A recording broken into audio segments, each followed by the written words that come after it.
बिस्मिल्लाहिर्रहमानिर्रहीम।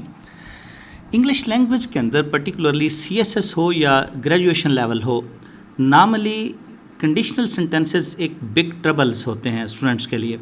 तो आइए आज का लेक्चर जो है वो कंडीशनल सेंटेंसेस को कवर करेगा। कंडीशनल सेंटेंसेस 4 किस्म के होते हैं। सबसे पहले हम पार्ट 1 में ज़ीरो कंडीशनल या रियल कंडीशनल को डिस्कस करेंगे। अमूमन 3 टाइप्स जो हैं वो वेल नोन हैं, लेकिन let's take a start from the zero conditional. So in part 1 we will just discuss about the zero conditional. The zero conditional they are also called as real conditional. So zero conditional is used to talk about things which are always true.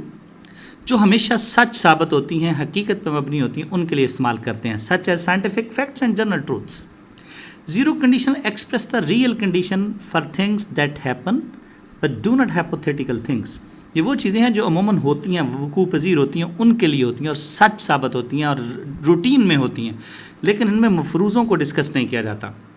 They share true statements about things that will happen or do happen in certain condition or circumstances.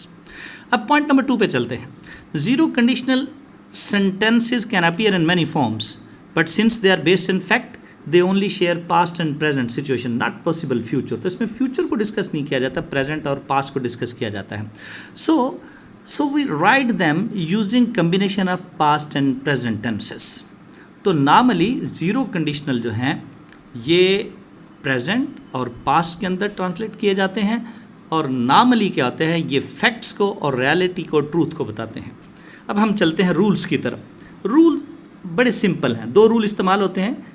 Number 1 if plus present tense, और फिर उस दूसरे हिस्से में भी present tense इस्तेमाल किया जाता है। दूसरा रूल है इफ़ के बाद पास्ट टेंस और पास्ट टेंस इस्तेमाल किया जाता है, और बाज़ औक़ात कंटिन्यूस टेंस भी, पास्ट कंटिन्यूस भी इस्तेमाल किया जाता है। Let's have a look on the examples. अगर लोग ज़्यादा खाते हैं तो मोटे हो जाते हैं। अगर आप आग को छूते हो तो जल जाते हो। लोग मर जाते हैं अगर नहीं खाते। लोग मर जाते हैं अगर नहीं खाएं। इसी तरह से सांप डंग मारते हैं जब वो खौफ ज़दा होते हैं। अगर बच्चे भूखे हों तो वो रोते हैं। तो इन तमाम फ़िक्रात में अगर आप देखें तो जनरली ऐसे ही नज़र आता है कि ये हमेशा वकूअ पज़ीर होते हैं और हमेशा ऐसे ही होता है। मसलन अगर लोग नहीं खाते तो मर जाते हैं। If people eat too much, अब दूसरी है, इस सेंटेंस पे गौर कीजिए। Number 1 if people eat too much they get fat. अगर लोग ज़्यादा खाते हैं तो मोटे हो जाते हैं। If you touch fire you get burned. अगर तुम आग को छूते हो तो जल जाते हो। People die if they don't eat. लोग मर जाते हैं अगर वो खाना नहीं खाते। Snake bite if they are scared. सांप जो है वो काटते हैं जब वो खौफज़दा होते हैं। If babies are hungry they cry. बच्चे जब भूखे होते हैं तो चिल्लाते हैं। तो आप देखें कि पहले हिस्से में बी प्रेजेंट है और दूसरे हिस्से में बी प्रेजेंट है। मसलन अब कुछ और एग्जांपल देखते हैं। If you pray to almighty Allah he grants your prayers. अगर आप अल्लाह रब्बुल इज़्ज़त की इबादत करते हो, दुआ करते हो, तो तुम्हारी दुआएं सुनता ही, grants your prayers. If we feel shy we never learn. अगर हम शर्मिंदगी महसूस करते हैं तो कभी नहीं सीखते। If you want I can go with you to the store. अगर तुम चाहो तो मैं तुम्हारे साथ स्टोर जा सकता हूँ। If I am late to school. अगर मैं स्कूल से लेट होता हूँ तो यहाँ पर विल नहीं इस्तेमाल करना। आई गेट डिटेंशन, तो मुझे सज़ा मिलती है। जब विल यूज़ करेंगे तो ये कंडीशन नंबर 1 हो जाएगी, लेकिन आपने यहाँ पर गेट डिटेंशन यूज़ करना है।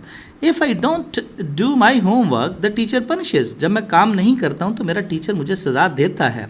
If we don't eat to our fill. अगर हम जी भर कर खाना नहीं खाते, वी मे फील हंग्री। हम भूखा महसूस कर सकते हैं। तो पहले हिस्से में भी प्रेजेंट और दूसरे हिस्से में भी प्रेजेंट, और फिर वही देखें, नेक्स्ट सेंटेंस वही है। If people eat too much they get fat.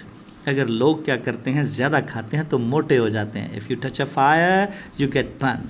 So similarly ये तमाम फ़िक्रात इस चीज़ की तरफ इशारा करते हैं कि पहला हिस्सा जो है वो भी प्रेजेंट में होता है, और जर्नली ऐसे होता है। सूरज निकलता है तो रोशनी होती है। ये देखें, सूरज का निकलना अमूमन रोज़ाना सूरज का निकलना होता है, और ये ट्रूथ है, और ये परफेक्ट कंडीशन है मीन के उसका रोज़ाना निकलना एक ट्रूथ है। अब आगे चलते हैं, कुछ और फ़िक्रात देखते हैं कि प्रेजेंट टेंस और फिर पास्ट टेंस का कंपैरिजन करते हैं। प्रेजेंट टेंस में देखें तो क्या है, अब पहली एग्जांपल पे देखें। If you are happy I am happy. तुम खुश हो, मैं खुश हूँ। If there is snow. अगर बर्फ़ पड़ती है, वी मेक स्नोमैन। तो हम स्नोमैन बनाते हैं। If he cleans if I cook. जब मैं खाना बनाता हूँ, अगर मैं खाना बनाता हूँ तो वो सफाई करता है। If you don't mind I need a glass of water. अगर तुम्हें बुरा ना लगे तो मैं पानी का एक गिलास चाहता हूँ। If it is snowing we don't drive, अगर जब कभी बर्फ़ पड़ती है वी डोंट ड्राइव, हम ड्राइव नहीं करते हैं, जब बर्फ़ पड़ती है हम ड्राइव नहीं करते हैं। I eat at home if Jane is cooking dinner, जब जेन पकाती है तो मैं घर में खाता हूँ। If he is staying I am going, अगर वो ठहर रहा है तो मैं जा रहा हूँ। यहाँ पर कंटिन्यूस यूज़ किया जा रहा है, गौर कीजिएगा। If the plant is dying you are not watering it, अगर पौधा मर रहा है तुम उसको पानी नहीं दे रहे हो। इसी तरह आगे चलते हैं, पास्ट टेंस में जाते हैं। Zero conditional can also reflect situation that already happened like this, यानी जो पहले वाक़या हो चुके होते हैं उनके लिए भी इस्तेमाल करते हैं zero condition. If it snowed we never drove, अब जब कभी बर्फ़बारी होती थी वी नेवर ड्रोव, हम ड्राइव नहीं करने जाते थे। If we had chocolate chip, अगर हमारे पास चॉकलेट चिप्स होती थी वी मेड कुकीज़, तो हम उनके क्या बिस्किट बनाया, कुकीज़ बनाया करते थे। If they worked together for years, अगर उन्होंने कई साल इकट्ठे काम किया था, वो काम करते रहे थे। They knew each other very well, तो वो एक दूसरे को बहुत अच्छे तरीके से जानते भी थे। तो इसी तरह ये देखें पास्ट कंडीशन है और कहीं कंटिन्यूस भी इस्तेमाल हुआ है। अब चलते हैं पास्ट, सॉरी ये प्रेजेंट था, अब पास्ट में चलते हैं। पास्ट सिंपल और पास्ट कंटिन्यूस का भी इस्तेमाल होता है।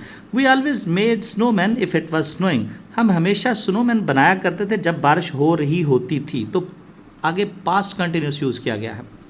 So let's go had now, if we had, हाँ if the work, the next one, I ate at home if Minal was cooking for me, मैं घर पर खाना खाता था अगर मिनाहल मेरे लिए कुकिंग किया करती थी।